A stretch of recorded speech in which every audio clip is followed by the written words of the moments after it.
விருதுநகர் மாவட்டம் கிருஷ்ணன் கோவிலில் கல்விப் பணியில் கடந்த 34 ஆண்டுகளாக சிறப்பாக சேவையாற்றி வரும் BPMM கல்வி நிறுவனங்கள், கலை மற்றும் அறிவியல் கல்லூரி, பொறியியல் கல்லூரி, நர்சிங் கல்லூரி, கல்வியியல் கல்லூரி உள்ளிட்ட பல்வேறு கல்வி நிறுவனங்கள் ஒரே வளாகத்தில் கவன ஈர்ப்பு, மிக முக்கியமான கவன ஈர்ப்பு. 12/8/2026 அன்று மயிலாடுதுறை மாவட்டம் திருமுல்லை வாசல் ஊராட்சி தொடுவாய் கிராமத்தைச் சேர்ந்த நம்ம தமிழ்நாட்டைச் சேர்ந்த மீனவர்கள் 4 பேர் சவிதியிலே தங்கி மீன்பிடி தொழில் ஈடுபட்டிருந்தார்கள். இவர்களை ஈரானி கடற் கொள்ளையர்கள் தாக்குதல் நடத்தியுள்ளார்கள். இதில் மாவீரன் வயது 38 துப்பாக்கியால் நெற்றில் சுடப்பட்டதால் அப்பொழுதே அவர் இறந்துவிட்டார். மற்றும் பால்ராஜ், தகப்பன் பெயர் சாமித்துறை, திருமுல்லை வாயில். 2வது சங்கர், தகப்பன் பெயர் கோவிந்தசாமி, திருமுல்லை வாயில்.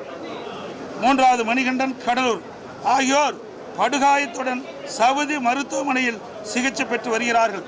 இறந்தவர் உடலை தமிழ்நாட்டிற்கு கொண்டு வரவும், காயப்பட்டவர்களை மீட்டு அவர்களுக்கு உரிய சிகிச்சை அளித்து குடும்பத்திற்கு தகுந்த வாழ்வாதார உதவி வழங்கும் அரசினுடைய கவனத்திற்கு கொண்டு வருவது தான் இந்த கவன ஈர்ப்பு தீர்மானத்தை கொடுத்தோம்.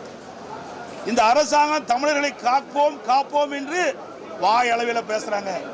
ஆனால் இன்றைக்கு தமிழ்நாட்டை சேர்ந்த மயிலாடுதுறை மாவட்டத்தை சேர்ந்த மீனவர்கள் 4 பேர் மீன்பிடி தொழில் ஈடுபட்டுகின்ற பொழுது சவுதியில் இருக்கின்றவர்கள் அந்த மீனவர்களை சுட்டதால் ஒருவர் இறந்திருக்கிறார். அந்த உடல் தமிழ்நாட்டில் கொண்டு வர வேண்டும். அதை அரசனுடைய கவனத்திற்கு கொண்டு வருவதற்கு மென்ஷன் பண்ணுவதற்கு கூட இங்கே தமிழக வெற்றி கழகத்தினுடைய அரசாங்கம், சட்டப்பேரவைத் தலைவர் சட்டமன்றத்திலே மென்ஷன் பண்ணுவதற்கு கூட அனுமதி கொடுக்கல. அது குறித்து தான் நாங்கள் வெளிநடப்பு செஞ்சிருக்கிறோம். இவர்கள் எப்படி தமிழ்நாட்டு மக்களை காக்க போறாங்க? இன்றைக்கு தமிழ்நாட்டு மக்களுக்கு ஒரு தமிழன் எங்கே இருந்தாலும் பாதிக்கப்பட்டால் அவருக்கு குரல் கொடுப்பதுதான் அரசுடைய கடமையாக கடந்த காலத்தில் இருந்தது. ஆனால் இன்றைக்கு தமிழனுக்கு பாதுகாப்பும் கிடையாது. வெளிநாட்டில் வாழ்கின்ற தமிழனுக்கு பாதுகாப்பும் இல்லை. வெளிநாட்டவர்களால் சுட்டு கொல்லப்பட்டு அந்த உடல் சவுதியிலேயே ஒரு வாரமாக கிடைக்கின்றது. அந்த உடலை தமிழ்நாட்டிற்கு தாயத்துக்கு கொண்டு வர வேண்டும் என்ற அடிப்படையில் தான் இது என் 55 கீழ் கவன ஈர்ப்பு நான் கொடுத்தோம்.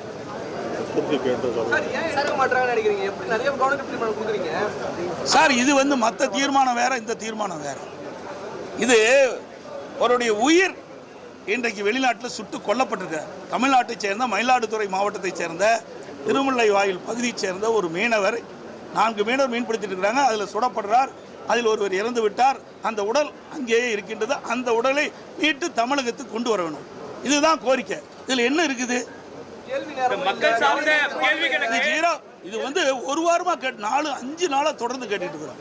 5 நாட்களாக தொடர்ந்து அவையில் வலியுறுத்திட்டு இருக்கிறோம். இதை விட முக்கியமான என்ன பிரச்சனை இருக்குது? எனக்கு எதுக்கோ பாராட்டு கொடுக்குறாங்க. அத்தனை உறுப்பினருக்கு பாராட்டு கொடுக்குறாங்க. இது ஒரு உயிர் போயிருக்குதுங்க. தமிழ்நாட்டை சேர்ந்த ஒருவர் வெளிநாட்டால் சுடப்பட்டு இறந்திருக்கிறார். அந்த உடலை தாயகத்துக்கு கொண்டு வருவதற்கு இவர்களுக்கு பதில் சொல்வதற்கு ஏன் அச்சப்படுகிறார்? இதை கூட இவர்கள் கவனத்தில் எடுத்துக்கொள்ள வேண்டும். இந்த அரசாங்கம் எப்படி செயல்படும் என்பது மக்கள் உணர வேண்டும். ஒண்ணுமே இந்த கவர்மெண்டே நடக்கலையே. எல்லாம் ரீல்ஸ் மாதிரி தான். எல்லாம் ரீல் விட்டுக்கிட்டு புகடல வரும்போது கத்துறாங்க. எது கத்துறானே தெரியாத கத்துறான். ஏங்க, ஒருவர் உடலை மீட்க வேண்டும் என்று சோதனையான நேரத்தில், இன்றைக்கு துயரமான நேரத்தில் கத்திட்டு இருக்கிறாங்க. இவர்களுடைய சட்டமன்ற உறுப்பினருடைய நிலைமை இப்படி இருக்குது. இவங்க எங்க போய் நாட்டு மக்களை காப்பாற்ற போறாங்க? நீங்க இப்படி சொல்றீங்க. ஆனா சட்டசபையில இன்னைக்கு பாட்டெல்லாம் பாடுறாங்க, எம்ஜிஆர் பாட்டெல்லாம் பாடுறாங்க. ஆமா, அதாவது உயிர் போனதை பத்தி கவலை இல்லை, பாட்டு பாடுறது தான் முக்கியம்.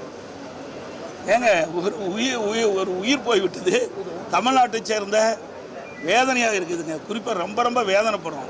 இதுக்கு முந்தி 38 வயசு அந்த குடும்பத்தில் இருக்க உறவினர்லாம் எப்படி வேதனைப்பட்டு கொண்டு இருப்பாங்க. அந்த வேதனை கூட புரியாமல் ஒரு அரசாங்கம், அதான் ரீல்ஸ் விடுற அரசாங்கம் தான் நடந்துகிட்டு இருக்குது.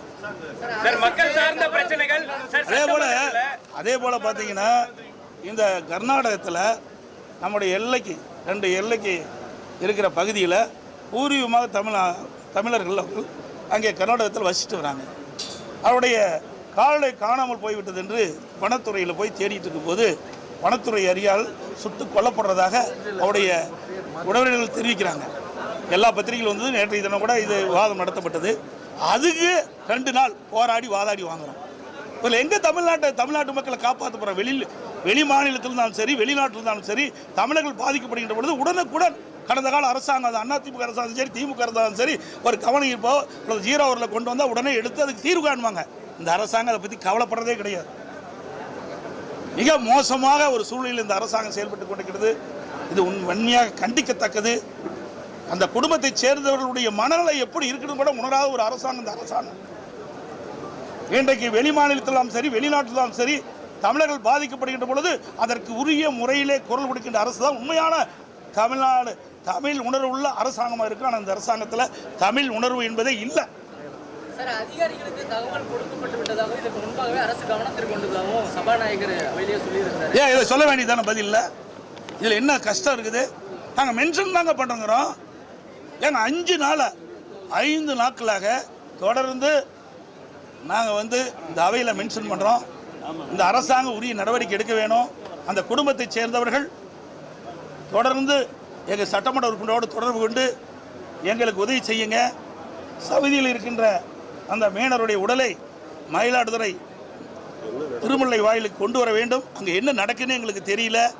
அது படுகாயமடைந்த 3 பேர் மருத்துவமனையில் இருக்கிறாங்க. அவங்களுக்கு உரிய சிகிச்சை கிடைக்குதா இல்லையான்னு கூட தெரியல. இதையெல்லாம் அந்த குடும்பத்தை சேர்ந்தவர்கள் பதற்றத்தோடு இருக்கிறாங்க. அதைத்தான் எங்களுடைய எதிர்க்கட்சி என்ற முறையில் அரசனுடைய கவனத்துக்கு கொண்டு வரோம்.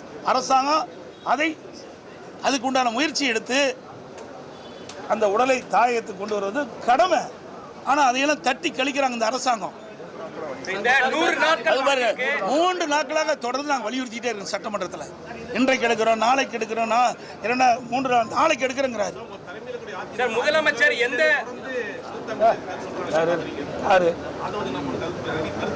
யார் அவரா? அந்த கட்சி இருக்குதா இல்லையான்னு பார்க்கலாம். அந்த கட்சி துவங்கி 3 வருஷம் தான் ஆகுது.